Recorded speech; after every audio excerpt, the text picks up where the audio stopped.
What is going on, football fans? Back at it with another New York Giants video, and I will be doing a few videos today, so believe me, some of them will be positive, as the New York Giants were able to come up with a very positive outcome yesterday, as they were able to take down the Tampa Bay Bucks 32-31, get to 1-2 in the season, and hopefully give this team a glimmer of hope.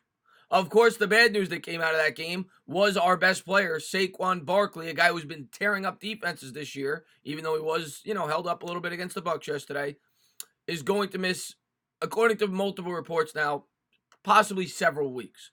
Which leaves us with the question, who can the Giants pick up via free agency to replace him, at least for the next 5-6 weeks, however long it's going to take till he gets back on the roster. Of course, Wayne Gallman will more than likely take over the starting role, being that he's familiar with the offense, and he's performed, I guess, okay so far this year. But he's not a guy that could take a full load. We let Paul Perkins go, the last week, and he got claimed by the Detroit Lions.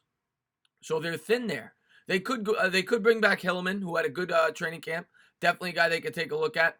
In terms of established free agents out on the open market, the guy who the Lions released in order to bring in Paul Perkins, CJ Anderson, is available. He's still relatively young at 29 years old, and he showed he could be productive last year with the LA Rams. He was one of the driving forces that brought that team to the Super Bowl, as he played great down the stretch. I think in 2 games he had over 200 yards in the regular season. And then in the playoffs, we all remember what he did against the Cowboys, in which he ran all over them with Todd Gurley banged up.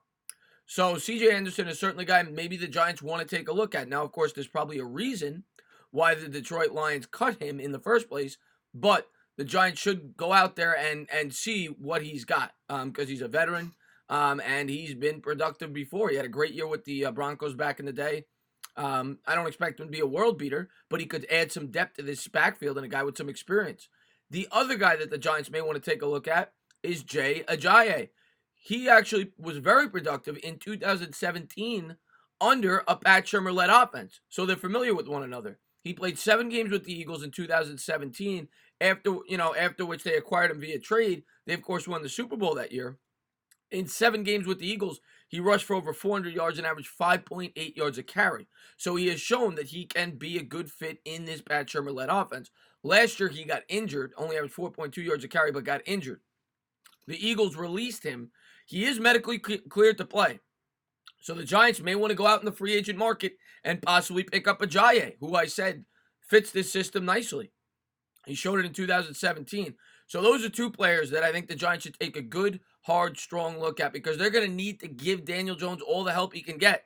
We're lacking weaponry as is. We still have Golden Tate out on suspension. We need to get a running back that could at least fill out the roster. Yeah, Gallman maybe could take some of the load, but you need another guy. And, whether it be Hillman, whether it be Ajayi, whether it be CJ Anderson, whether it be someone else, but they better find somebody. They better find somebody fast. And we'll have to see what the New York Giants do this week. Like I said, I'll have some more positive videos out today, but this is obviously a very important story, as our best player is down with an injury. We'll have to wait and see what the New York Giants decide to do to replace Saquon Barkley. As always, if you liked what you watched, please subscribe, drop a comment, maybe give me a little thumbs up. Cheers.